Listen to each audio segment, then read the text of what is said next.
Imagine if we spoke like they did in The Circle, like this. Circle, message. Is it okay to eat ice cream for breakfast? Question mark, crying face emoji. No, I gotta rethink my life then.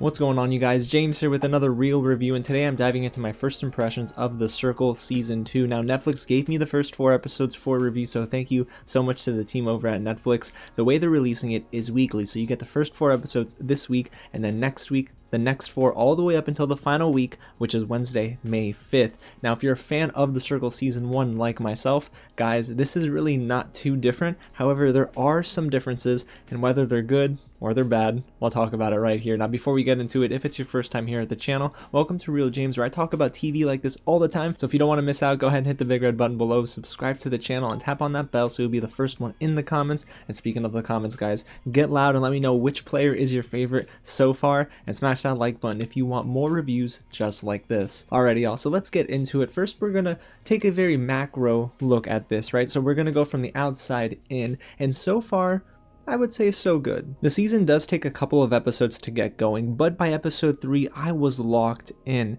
The overall cast of players in season 1, I think, initially was much stronger than in season 2, but I love the wide array of personalities. You have the more quiet Lee, who's 58 years old and he's catfishing as River, and then you have Chloe, who comes in as herself. I believe she's in her early 20s and she was on this other reality show, Too Hot to Handle, and she has high energy. Sometimes too high, but boy, is it fun just to see how they all interact with one another. And the best thing about this show is that they never really see each other face to face unless someone is blocked and they get the chance to go and choose who they like to visit. It is just a joy. And also, I think the reason why this show works so well for me is the host. Michelle Buteau is so funny to me, and she always has really quippy jokes and one-liners that just complements the show very well. It helps break up some of the more monotonous, boring moments of the season, and man, is she just nailing it as host. I want her to host every reality show, to be honest with you. But going back to the season's slow start, I do think that episode 2 is clearly the weakest for me because it was full of so many uninteresting moments and there wasn't a game that worked.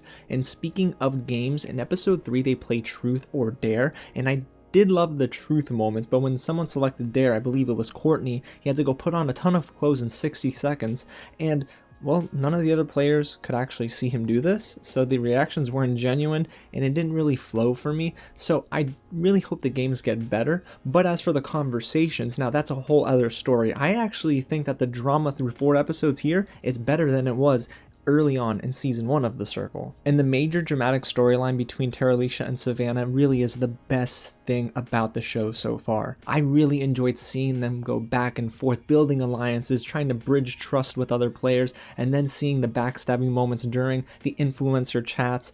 Oh my goodness, it was so much fun. And then the tables turned towards the end, and I don't want to spoil too much. I mean, we will get into some spoilers here as we recap episode to episode in this video, but man, it was just dramatic. There was a roller coaster ride of emotions, and some of my guesses were right and some of them were totally wrong. But honestly, guys, there are 2 things I'm not the biggest fan of through these first 4 episodes. One of them is what we talked about a little while ago, Lee, who is the oldest contestant, I believe, on the show. He made it a point to say his age, but also I don't think that him catfishing as River is working for the series itself. It is just too safe for me. There's nothing fun and exhilarating about his catfish, and to be honest, if he were to be eliminated in episode 5, I would not be mad about it. I'm surprised he's even stuck around through 2 votes. I'm really shocked actually, because somehow he's finding favor with these other contestants, but he just doesn't work for me. And then there's Lance Bass arriving into the circle, but it's not him. It's his manager, Lisa.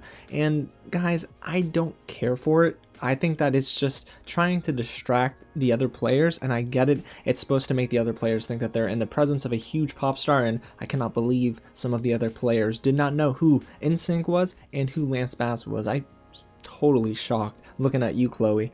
But honestly, it really is just distracting, right? It's trying to make an impact on the game itself, and it doesn't. I actually think a lot of the other players have just forgotten it. It's an afterthought. Alrighty, guys, so now let's get into the episode by episode breakdown. I'm not going to go through every single detail, but there are some things I do want to talk about. So let's set the playing field, right? We got Savannah, who was the first player introduced. Then we have Jack coming in as Emily. I believe he's some sort of engineer. He works in aeronautics. mix. I'm not gonna lie, sometimes I enjoy him, sometimes I don't.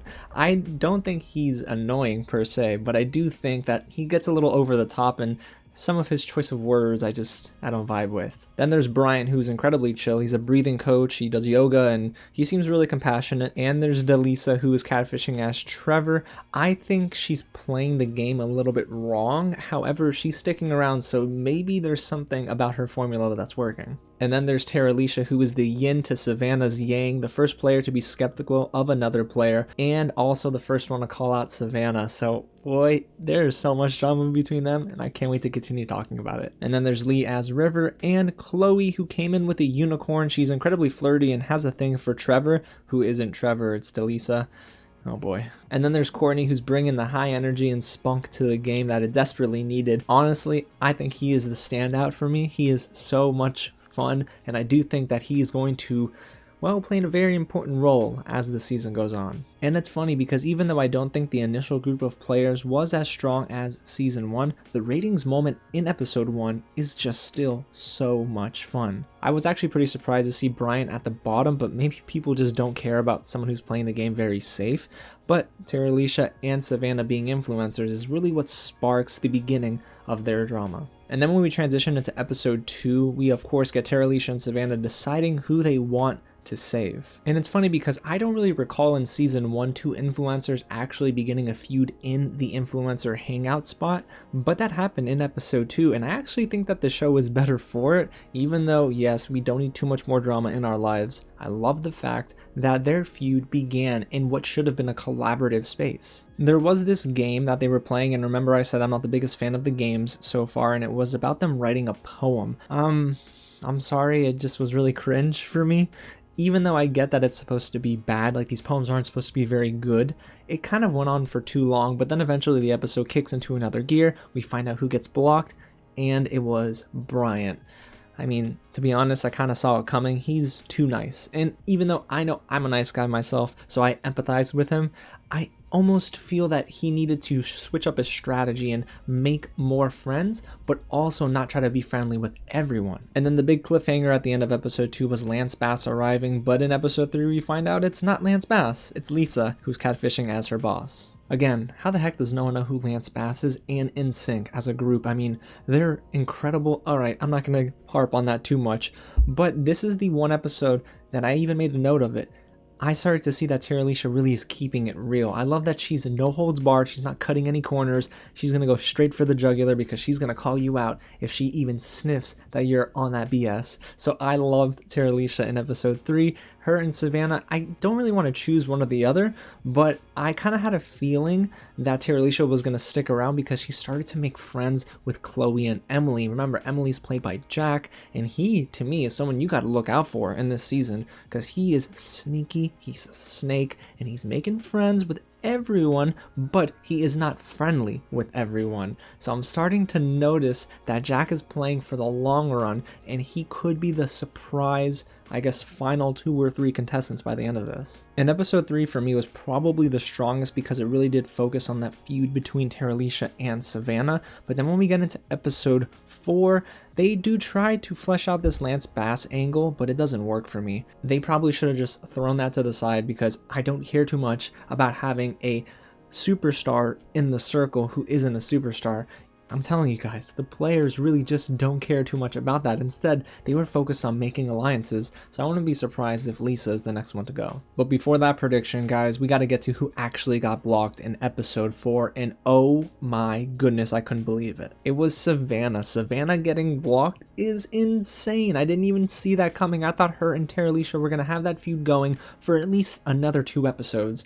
But I do understand why, because Savannah, to me, even though she was the first one to get in a feud during these first 4 episodes, I don't think she built enough alliances. She had Courtney on her side, but she didn't have another person to rely on, while Terralisha had Emily, who was Jack, Chloe, and I do think that she had Lee on her side. That's who it is. So, guys, boy, Savannah had the game in the bag for a little while, but her getting blocked, not the most surprising thing in the world. But this episode ends with something that I haven't seen before, the inner circle. I don't know what the heck it is. I'm sure they'll explain it in episode 5, but Courtney is in the inner circle, and it almost seems like the hub for spying on other players. And if that's the case, that would be really crazy to me. I don't know, guys. Maybe he can see the other chats the players are having. Whew, Lord, I don't know, but it seems like so much fun, and it was a good little cliffhanger ending. But the one thing that was on my mind through these first 4 episodes, guys, is how cool would it be if Netflix launched their in-house watch party app for their platform with this show? And the reason I say that is because this season of The Circle is different. Last season we were able to watch this show all together with other people, our friends, but this season is clearly taking place during a pandemic, so not many people are going to have the opportunity to sit next to someone and react together. If they had watch party, it would be great. Even if it's just a text chat, we would be blowing up. It would make the game much more engaging in this reality show, even more intimate, and it would be immersive. But Netflix is probably waiting on that. But we got Hulu. We got, I think, Disney Plus as well that has watch party. Netflix, you gotta get on it. But anyway, through the first 4 episodes, what I will say is that this is very much like a 7.5 out of 10 for me so far. But I do believe they're saving the best for last. So I'm glad they're not sprinting toward the finish line. We're not getting every huge feud or dramatic angle right away, but we are getting enough for us to chew on through the first 4 episodes. And like I said, after episode 2, I was hooked. So guys, if you need a cheesy reality show with a ton of classic tropes in reality television, you're going to want to check out The Circle Season 2. You don't need to watch Season 1 to be honest, but if you do watch Season 1, I think you'll fall in love with Joey, there's Sammy. Oh, it's a ton of fun. But definitely Season 2 I think is starting to build towards being able to hold on its own. So it's going to have not as much impact, I think, because already, like I said, the players aren't as intriguing, but there's enough here that they're building towards that I think it could get very, very interesting. So yeah, guys, why don't you go ahead and watch The Circle Season 2, and I want to hear what you think about it in the comments below. So if you've seen the first 4 episodes, let's talk about it. Like I said, spoilers galore, so go ahead and get loud about anything you want. And if you want to go ahead and keep up with me watching The Circle, because I'm thinking about doing another review like this, go ahead and hit the big red button below, subscribe to the channel, and tap on that bell, guys, and smash that thumbs up button if you want to see me continue to break down these groups of episodes. Alrighty, y'all, again, thank you so much for watching. Wait, I should do that again. Circle message. Thanks so much for watching, and I'll catch you at the next screening.